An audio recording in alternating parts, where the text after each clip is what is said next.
Ovo je dan što ga učini Gospodin, kličimo i radujmo se njemu. Aleluja, aleluja,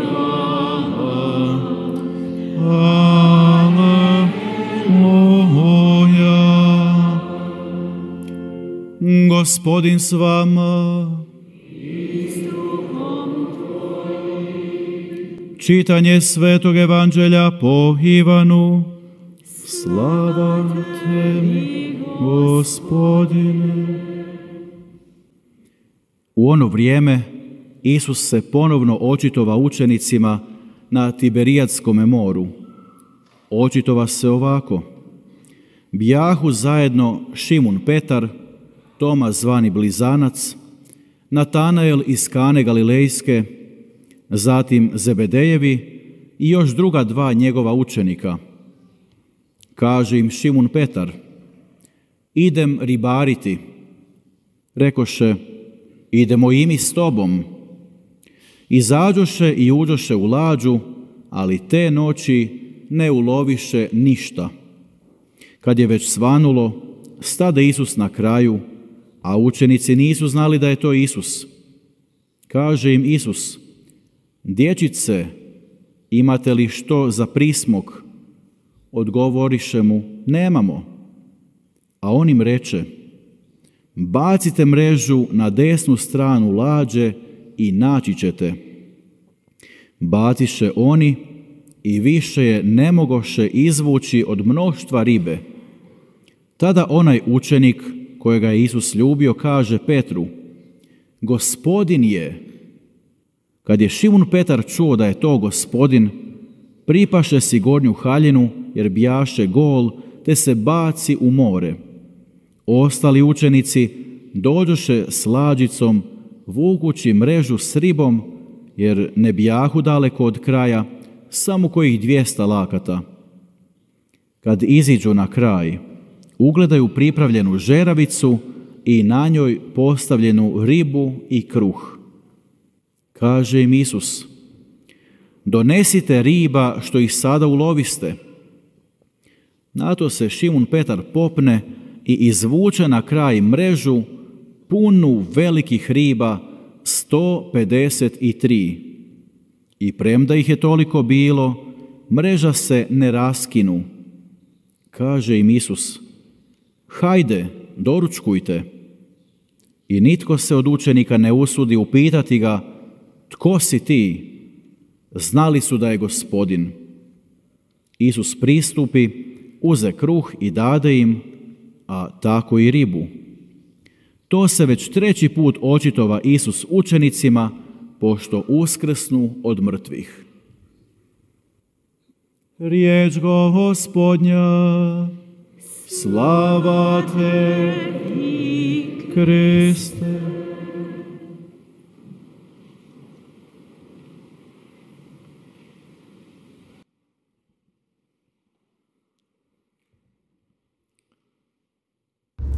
형제자매 여러분, 우리는 부활 8부주기를 지내고 있습니다. 그리스도의 부활을 7일 동안 기념하고 있습니다.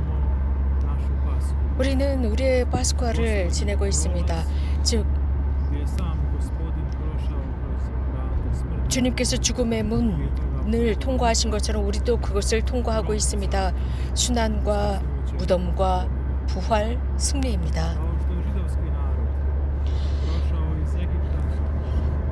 이스라엘 사람들은 홍해를 건너서 광야로 들어갑니다. 광야를 통과하면서 약속의 땅으로 들어갑니다. 이렇게 우리들의 주님은 새로운 어린 양으로서 당신 자신을 새로운 파스쿠아를 위해서 내놓으셨습니다. 한 민족을 구하기 위해서가 아니라 이렇게 모든 인류가 그것을 지나서 부활로 나가도록 했습니다. 어두움과 죄와 절망으로부터 하느님의 나라, 빛의 나라, 진리와 평화의 나라로 이끄셨습니다. 이것이 우리들의 부활입니다. 이것이 그리스도의 부활입니다. 부활하신 그리스도의 힘은 제자들에게 조금씩 드러납니다. 오늘 우리가 말씀에서 들은 바와 같습니다. 하느님의 말씀은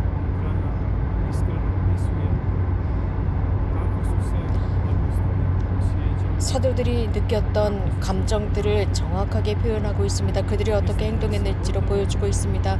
그들은 절망감에 빠졌습니다. 스승님께서 더 이상 계시지 않는다라고 생각하면서 완전히 그들의 꿈꾸었던 모든 것이 무너져 내렸습니다. 그들이 고대하던 것이 무너졌습니다. 자, 이런 상황 속에서 그들은 무엇을 하고 있었습니까? 오늘 말씀을 들어보면 그들은 두려워하고 있습니다. 누군가 안가품할까 봐 두려워하고 있었고 죽음이 두려웠습니다. 이렇게 죽음과 절망감, 이것이 늘 그들 앞을 지배하고 있었습니다. 자신들을 지배하는 이 죽음, 두려움으로부터 벗어나기 위해서 그들은 예수님을 만나기 전에 생활로 돌아갑니다. 자신들의 삶의 터전으로 돌아갑니다. 그들은 단순한 갈릴레아의 어부였고 농부들이었습니다. 자신들이 할 수 있는 그 일로 돌아갑니다. 생존하기 위한 노동으로 돌아갑니다. 고기를 잡습니다. 그들은 계속 생존해야 하기 때문입니다. 형제자매 여러분, 자신이 어떤 계획을 세웠다 실패했을 때 사람은 실망합니다. 그리고 지치고 실망함으로써 과거의 삶으로 돌아갑니다. 자주 이것은 죄의 삶으로 돌아간다는 의미입니다. 그 뜻은 바로 사람이 희망을 잃었다는 것입니다. 모든 것이 다 끝났다, 망가졌다 라고 생각하고 잡을 지푸라기조차 없다라고 생각했을 때 사람은 과거의 죄로 돌아갑니다. 예수님의 제자들도 마찬가지였습니다. 주님께서 돌아가셨다라고 생각했습니다. 그러나 주님께서는 교육자로서 천천히 그들에게 당신을 드러내십니다. 오늘 하나님의 말씀은 우리에게 전해주는 바에 의하면 그들이 고기를 잡고 있을 때 예수님을 만나게 됩니다. 하나님의 말씀을 이렇게 전하고 있습니다. 그들은 한밤중에 고기를 잡으려고 했지만 단 한 마리도 잡을 수 없었다고 전하고 있습니다. 한밤중 아무것도 잡을 수 없었습니다. 이것은 베드로의 마음에 무엇이 있는지 보여주는 전형적인 예입니다. 암흑, 어둠이었고 절망이었고 아무것도 없는 무의 상태입니다. 형제자매 여러분, 이것은 모든 사도들이 그러했습니다. 그들은 한밤중에 자신들의 그물을 던집니다. 이렇게 그물을 던져서 고기를 잡으려고 했지만 빈 그물만 올라옵니다. 그들은 피곤하고 지쳤습니다. 그리고 뒤로 돌아갑니다. 형제자매 여러분, 여기에서 하느님의 말씀이 전해주는 실마리에는 변화가 일어납니다. 곧 하느님의 말씀이 그들에게 오셨고 그들이 그 말씀을 듣습니다. 오늘 하느님의 말씀은 특별히 우리가 살아가고 있는 이 현실도 반영하고 있다고 생각합니다. 우리가 살아가고 있는 지금 사람의 하느님 그리스도, 부활하신 그리스도로부터 멀어졌을 때의 상황을 그대로 보여주고 있습니다. 어떤 일이 일어나겠습니까? 하느님 그 부활하신 그리스도로부터 멀어진 사람은 바로 베드로의 마음에 있었던, 그리고 부활하신 그리스도를 만나기 전에 그 사도들의 상태일 것입니다. 어두움입니다. 무의 상태입니다. 그런데 얼마나 많은 사람들이 또 교회도 하느님의 힘인 자신의 힘으로 어떤 일을 하려고 합니까? 밤낮으로 그물을 던지고 있습니다. 자신들의 힘으로 하려고 합니다. 자신들의 삶 안에서 그물을 던지고 있습니다. 그 그물은 어떻습니까? 자주 빈 그물만 올라올 뿐입니다. 하느님의 백성으로서 그리스도가 없이 생활한다면 빈 공간입니다. 어둠입니다. 형제자매 여러분, 부활하신 그리스도께 순명하는 것은 그리스도의 인간의 마음, 사람의 존재에 그분께 순명하지 않는다면 아무 열매를 얻을 수 없습니다. 현대사회는 얼마나 많은 최고 기술과 발전과 과학이 발전했습니까? 여러 여행을 많이 하고 있습니다. 그럼에도 불구하고 우리는 이 죽음을 제거할 수가 없었습니다. 이 지구상에서 많은 악을 제거할 수 없었습니다. 우리는 진보했다고 합니다. 날마다 진보하고 발전하고 있다고 했습니다. 그러나 여전히 우리는 암흑 속에 있습니다. 아무것도 아닌 상태입니다. 왜냐하면 참 가치는 예수 그리스도 안에서만 찾을 수 있기 때문입니다. 삶의 참 의미는, 즉 삶의 풍요함, 열매는 그분과의 관계 속에서 오기 때문입니다. 바로 이 부분에 관해서 말씀이 우리에게 전하는 바는 그분의 말씀에 순종하라는 것입니다. 그러면 현실이 바뀝니다. 얼마나 많은 회개한 사람들과 증인들이 있어 왔습니까? 그들은 예수님을 만나기 전에는 짙은 암흑이었습니다. 절망감에 이 세상에서 절망감에 빠져 있었습니다. 기술이 발전하고 쾌락과 불륜 속에서 살아갔지만 아무것도 없는 공허한 상태입니다. 그러나 부활하신 그리스도가 그들의 친구, 그들의 주님이 되었을 때, 또 그분의 말씀을 듣고 또 그분의 증인들의 말을 들었을 때 어떤 일이 일어납니까? 무엇이 도래합니까? 갑작스럽게 삶의 의미가 생겨나기 시작합니다. 곧 그물이 이제 빈 그물이 아니라 가득 차게 됩니다. 그러면서 새로운 삶의 방향의 틀을 잡게 됩니다. 형제자매 여러분, 오늘 하느님의 말씀은 바로 어두움과 무에 관해서 언급하고 있습니다. 그리스도인이라고 하는 사람들이 하느님의 말씀을 버렸을 때, 부활하신 그리스도를 버리고 그분의 빛을 버렸을 때의 모습을 보여주고 있습니다. 그리고 불성실함으로 들어가 버립니다. 그 결과 많은 사람이 뉴에이지에 빠져들거나 혹은 거짓 희망에 빠져들고 거짓 약속이나 거짓 신앙 속으로 빠져들고 맙니다. 그리고 아무것도 없는 그 무 속에서 모든 것을 해소하려고 합니다. 사도들의 그물이 가득 찼던 순간은 하느님의 말씀을 듣고 순종했을 때입니다. 그때 우리들의 삶이 변하고 가족의 삶이 변하고 사회가 변하며 우리들의 민족이 변합니다. 이 세상 그 어디에서도 오지 않고 오직 예수 그리스도의 이름으로만 옵니다. 일독서에서 들은 것처럼 그 어떤 이름도 우리를 구원할 수 없습니다. 이 하늘 아래 그 어떤 이름도 사람에게 구원을 주거나 구원할 수 있는 이름은 없습니다. 오로지 예수 그리스도 부활하신 주님만이 우리들을 구원하실 수 있습니다. 우리는 일독서에서 이 사도들은 두려움에 떨고 있었습니다. 이 제자들은 너무나 두려워서 방에 문을 잠그고 숨어 있었습니다. 그런데 그들이 뛰쳐나갑니다. 그리고 자신들의 사명을 시작합니다. 과연 이것이 어떻게 가능했을 수 있을까요? 그 힘은 어디로부터 오는 것일까요? 그리스도 삶에 관해서 베네딕토 16세께서는 이런 말씀을 하셨습니다. 가톨릭 신자들의 일상 속에서 그 날마다의 삶은 초자연성의 바탕을 두어야 하고 그 초자연성 속에서 살아야 한다라고 했습니다. 우리는 바로 이 초자연성을 위해서 창조되었기 때문이라고 했습니다. 형제자매 여러분, 이것이 우리들의 힘입니다. 베드로와 요한의 그 힘은 그들로부터 오는 것이 아닙니다. 그들의 말이나 그들의 지혜로부터 오는 것이 아니었습니다. 오히려 그들이 보여주었던 힘과 권능은 하느님의 것으로서 그들의 영혼과 마음과 몸을 통해서 나가고 있습니다.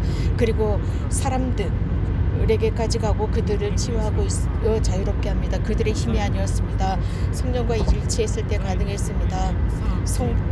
하느님의 아들께서 이미 하느님 안에서 준비했었던 것, 진리를 알려주고 진리를 드러내고 위로하고 해방시키는 바로 그분의 힘과 함께 할 때입니다. 그렇기 때문에 오늘 하느님의 말씀은 부활하신 그리스도와 일치하도록 초대하고 있습니다. 성부와 성자와 성령과 일치하라고 초대하고 있습니다. 그분은 우리들의 하느님적인 힘입니다. 우리들의 사랑이고 평화입니다. 형제자매 여러분, 그분이야말로 모든 이 세상의 속임수의 무기가 됩니다. 오른쪽 왼쪽으로 던지는 그 모든 그물의 주인은 바로 주님이십니다. 사람과 교회의 변화는 많은 여러 가지 계약을 통해서 오는 것이 아닙니다. 많은 여러 일치나 연합을 통해서 오는 것입니다. 여러 다양한 인간의 프로젝트나 인간적인 어떤 주장들로부터 오는 것이 아니라 되돌아가야 합니다. 주님께 되돌아가야 합니다. 그들은 2층 방으로 다시 돌아갔습니다. 성령을 기다리기 위해서였습니다. 우리 모든 그리스도인은 이렇게 하느님의 말씀으로 돌아가도록 초대받았습니다. 교회가 하느님의 말씀으로 돌아가야 합니다. 이 세상의 교회의 가장 중요한 과제는 하느님의 말씀으로 돌아가는 것입니다. 타협이 아닙니다. 타협이라고 하는 것은 속임수와 계약하는 것입니다. 세상과의 계약입니다. 속임수, 사기와 계약하는 것입니다. 사도들을 봅시다. 일독서에서 전하는 바에 의하면 그들은 기꺼이 감옥에 갇힙니다. 형제자매 여러분, 그들은 감옥에 가는 것을 두려워하지 않았는데 왜 그랬습니까? 그들은 혼자가 아니었기 때문입니다. 그들은 이러한 싸움에서 혼자 가지 않습니다. 그리스도께서 그들과 함께 하십니다. 사울아 사울아 왜 나를 박해하느냐 라고 하셨습니다. 베드로와 요한, 열고 닫는 것 요한 복음에서 언급하는 것처럼 알파와 오메가입니다. 디나미스입니다. 하느님께서 하느님의 역동성입니다. 그리스도인들이 용감하게 걸어가고 분명한 의식과 신앙을 가지고 갈 수 있도록 합니다. 형제자매 여러분, 우리는 하느님의 말씀으로 양분을 얻고 그분의 힘으로 양분을 얻음으로써 그분께서 우리들 안에 사실 수 있도록 해야 합니다. 그분께서 우리들을 통해서 이 세상을 끌어안으시고 함께 걸어가시고 그분께서 보시고 그분께서 우리들을 통해서 영광 받으십니다.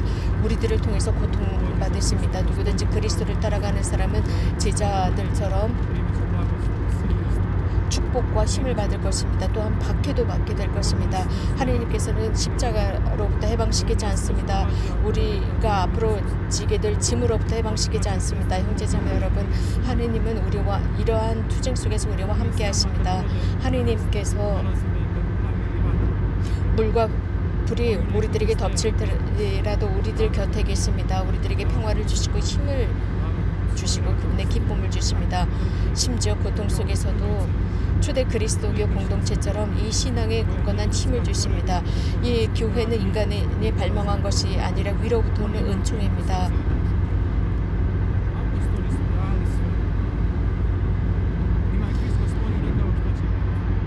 사랑을 담은 마음을 주시는 것입니다. 그리스도께서는 너희들은 예루살렘과 온 세상에 나의 증인이 될 것이다. 너희들의 이름은 영원한 책에 써 있을 것이고 영원한 삶을 얻을 것이다. 영원한 삶의 월계관을 받을 것이다 라고 했습니다. 형제자매 여러분, 이것이 우리들의 사명입니다. 그들의 사명이 아닙니다. 우리들의 사명, 하나님과 인간을 사랑하는 사명입니다. 또 하나님의 부활하신 그리스도의 힘을 찾는 것입니다. 그분 안에서 위로와 사랑과 평화를 찾는 것이고 힘을 찾는 것입니다. 그래서 그분과 함께 걸어가는 것이고 그분과 함께 그분을 통해서 이 삶을 살아가는 것입니다. 우리들의 보상은 이 세상이 아니라 영원한 삶입니다. 영원한 삶에서의 월계관을 얻는 것입니다. 주님께서 이것을 보장해 주셨습니다. 본향, 천상 아버지의 본향에 들어갈 수 있다는 보장을 해주셨습니다.